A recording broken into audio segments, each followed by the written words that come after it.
नमस्कार, आप देख रहे हैं कशिश न्यूज और न्यूज रूम लाइव में आपके साथ मैं हूं दीपक शर्मा। बुलेटिन की शुरुआत बिहार के सियासी गलियारे में अमित शाह के आने से हुई धमक की खबर के साथ। अमित शाह दो कार्यक्रमों में शामिल हुए हैं और दो कार्यक्रमों में शामिल होने में उन्होंने क्या कुछ कार्यकर्ताओं को टास्क दिया है, पार्टी नेताओं को टास्क दिया है, इसके बारे में आपको विस्तार से बताएंगे। लेकिन उससे पहले अमित शाह की एक मुलाकात बड़ी खास रही, उसकी तस्वीर आपको दिखाते हैं। अमित शाह कार्यक्रम में जाने से पहले मुख्यमंत्री नीतीश कुमार से मिले। मुख्यमंत्री नीतीश कुमार खुद अमित शाह के पास, जहां वो होटल में रुके हुए थे, वहां पहुंचे और नीतीश कुमार के साथ उनके संगठन के और सदस्य थे शामिल इस बैठक में। हम आपको बता दें कि जेडीयू से संजय झा, तो डिप्टी सीएम सम्राट चौधरी, मंत्री विजय चौधरी, दिलीप जायसवाल, संजय जायसवाल इस बैठक में मौजूद रहे। चर्चा यह है कि बड़े ही खुशनुमा माहौल में चुनाव में एनडीए खेमे का नेतृत्व कौन करेगा और नेतृत्व के साथ साथ चुनाव के बाद क्या स्थिति होगी, इसको लेकर चर्चा हुई है और सीट शेयरिंग को लेकर कुछ बातें हुई है जिस पर आगे और मंथन किया जाएगा।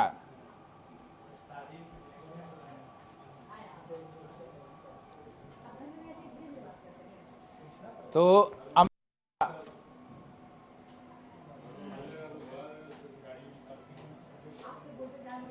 सासाराम और बेगूसराय दो कार्यक्रमों में शामिल हुए। पहले हम सहयोगी दयानंद से जान लेते हैं कि उन्होंने शाहाबाद में इस बार रिकॉर्ड तोड़ प्रदर्शन के लिए कार्यकर्ताओं और नेताओं को क्या टास्क दिया है। दयानंद। जी दीपक, देखिए आज जो है रोहतास जिला के डिहरी में जो है गृह मंत्री अमित शाह पहुंचे और एनडीए कार्यकर्ताओं में जमकर जोश भरा है। उन्होंने जो है चुनाव में अपनी जीत सुनिश्चित करने को लेकर जो है कई सारे टिप्स दिए हैं। चूंकि अमित शाह के कार्यक्रम के बाद जो है कार्यकर्ताओं से हमने बात भी किया है, कार्यकर्ताओं ने एकदम खुले दिल से कहा कि अमित शाह गृह मंत्री ने जो उन्हें टिप्स दिए हैं उसे हर हाल में बिहार विधानसभा चुनाव में जो है उसे उतारा जाएगा और अमल करते हुए जो है 2/3 मतों से जो है इस बार जो है एनडीए की जीत सुनिश्चित कर रहा है शाहाबाद क्षेत्र में। जी दीपक। चलिए, धन्यवाद इन तमाम जानकारियों के लिए दयानंद। अब बेगूसराय में भी अमित शाह ने पार्टी कार्यकर्ताओं और नेताओं से संवाद किया है, कुछ टास्क दिया है।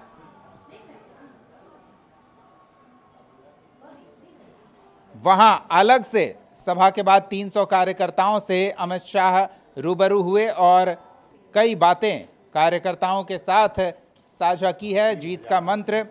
और ऐसे में हमारे साथ सहयोगी राजीव रंजन जुड़ रहे हैं। हम पहले पटना में हुए मुलाकात की बात कर लेते हैं और फिर पटना के बाहर दो प्रमंडलों में हुए कार्यक्रम में क्या कुछ खास रहा उसके बारे में जानेंगे। पहले नीतीश कुमार अमित शाह से मिलने होटल पहुंच जाते हैं। अमूमन इस तरह की बातें देखने को नहीं मिलती है, लेकिन चुनाव है, बड़े संगठन के नेता, बड़े नेता आए हुए हैं तो कुछ भी हो सकता है। क्या बातें निकल कर आ रही है इस बैठक में? कई लोग थे तो कुछ तो बात बाहर आई होगी। जी देखिए, इसके पृष्ठभूमि में थोड़ा हम लोग चलते हैं। जेपी नड्डा आए थे, उनका समय था 6 बजे नीतीश कुमार जी से उनके सरकारी आवास पे मिलने का, लेकिन किसी कारणवश जेपी नड्डा से नीतीश कुमार जी की मुलाकात नहीं हुई। इसके पीछे था कि जेपी नड्डा अगर नीतीश कुमार जी से मिलते तो सीट बंटवारा को लेकर के बहुत सारी बातें हो सकती थी, लेकिन उस दिन वो बात नहीं हो पाई। आज जब अमित शाह बीते देर शाम को वो पटना पहुँचे और वैसी स्थिति में जब नीतीश कुमार जी बगल के ही बापू सभागार में एक कार्यक्रम था, वहाँ वो शामिल होने गए थे और उसके बाद उन्होंने जिस तरह से वहाँ से निकल करके मौर्या होटल चले गए और अमित शाह जी से मुलाकात की। और चूंकि अमित शाह जी से मुलाकात के समय में संजय झा हुए, सम्राट चौधरी हुए, दिलीप जायसवाल हुए, ये लोग बैठे थे, तो बात ये आ रही है कि यहाँ पे सीट बंटवारा को लेकर के अंतिम रूप जो दिया जाना है इसकी तैयारी थी और इसी को लेकर के नीतीश कुमार जी होटल मौर्या पहुँचे थे। क्योंकि आज पीछे का रिकॉर्ड देखा जाए तो नीतीश कुमार जी जब भी नेताओं से मिलते हैं, किसी भी नेता से, अपने घटक दल के नेताओं से भी या अपने नेताओं से, तो वो मुख्यमंत्री आवास में मिलते हैं। लेकिन ये पहली बार देखने को मिला कि मुख्यमंत्री से खुद अमित शाह से मिलने पहुंच गए हैं।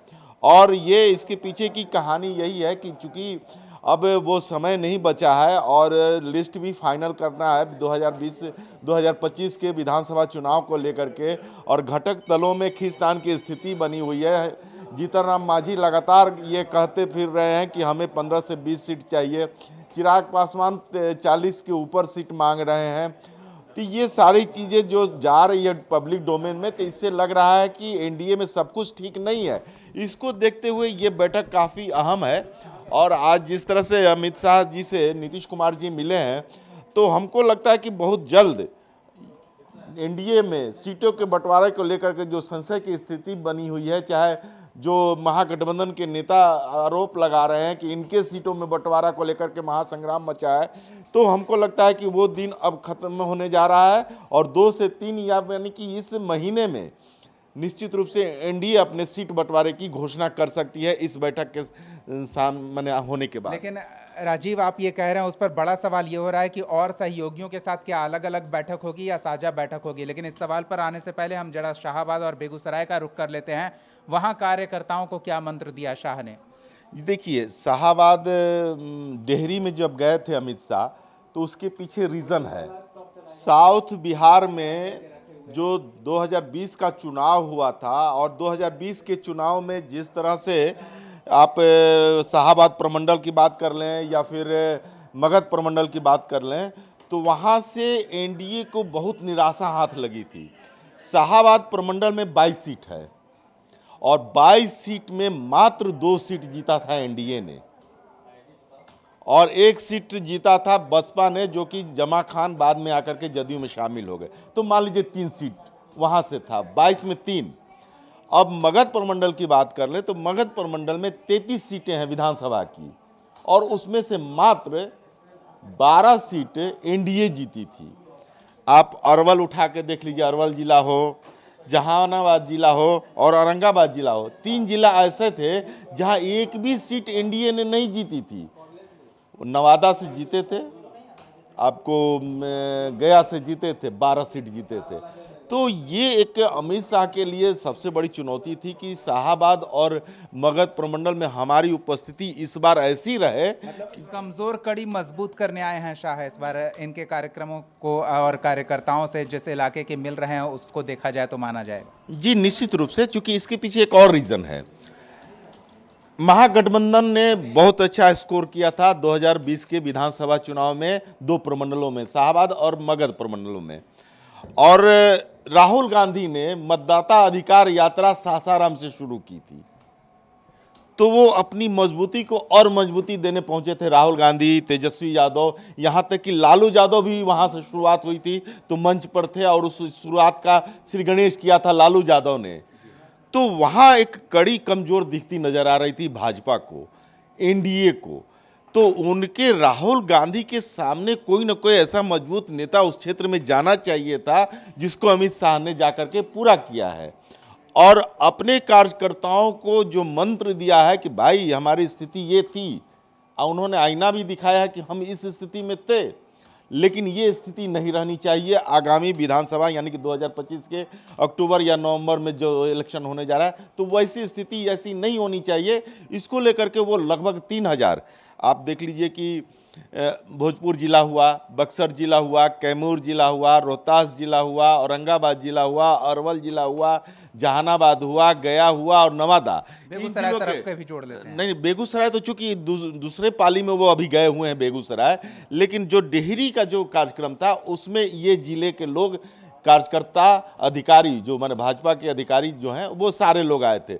तो उनको मंत्र देना था, उनको उत्साहित करना था, उनको ऊर्जान्वित करना था, और उनको बूथ लेवल तक किस तरह से हम वोटों को अपने पक्ष में गिरवा सके, इसके लिए वो तैयारी करनी थी और तैयारी करके बताना था कि क्या क्या वो है। तो वो उन्होंने किया। उसके बाद वो बेगूसराय गए। चलिए, तो उसका कितना असर दिखेगा ये हम जानेंगे। बहुत बहुत धन्यवाद राजीव इस तमाम बातचीत और जानकारी के लिए। तो बेगूसराय और शाहाबाद 2 जगहों पर अमित शाह ने बड़ी संख्या में पार्टी के कार्यकर्ताओं, पार्टी के पदाधिकारियों को जीत का टास्क दिया है, और टास्क भी कि जहां कमज़ोर कड़ी थी, उस कड़ी को मजबूत कैसे किया जाए, इसको लेकर क्या मुद्दे हों, और ख़ास तौर पर मुद्दा घुसपैठ का, जो दोनों कार्यक्रमों में अमित शाह ने जोर शोर से उठाया है और पार्टी कार्यकर्ताओं से अपील की है कि वो इस मुद्दे को लेकर जन जन तक जाएं। और इसी मुद्दे को पूर्णिया की सभा में अभी अभी प्रधानमंत्री ने पूरी मुखरता के साथ और पूरी मजबूती के साथ उठाते हुए कांग्रेस और आरजेडी पर हमला बोला था, और यहां तक कह गए थे कि अभी अभी जो यात्रा करके गए हैं नेता,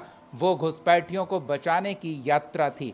देखना दिलचस्प होगा कि अब चुनाव नज़दीक आने के साथ साथ किस तरह से सियासी बयानबाजी और चुनावी मुद्दों को लेकर विभिन्न खेमा मुखर होता है। हमारी नज़र बनी रहेगी, अपडेट आप तक पहुंचाते रहेंगे।